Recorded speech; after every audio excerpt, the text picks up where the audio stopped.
Welcome to this tutorial on how to add accent marks to letters in a word processor, such as Microsoft Word.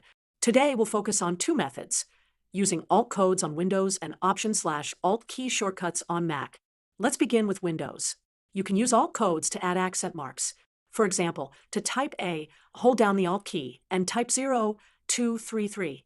Press and hold the Alt key, then type these numbers using the number keypad on the right side of your keyboard.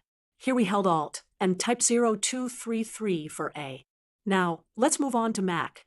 You can use the Option/Alt key to add accents. To type A, hold the Option/Alt key and press E. Release both keys, then press E again.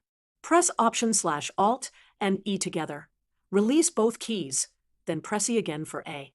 In addition to using keyboard shortcuts, most word processors have an insert menu or ribbon where you can choose symbols and special characters, including accented letters.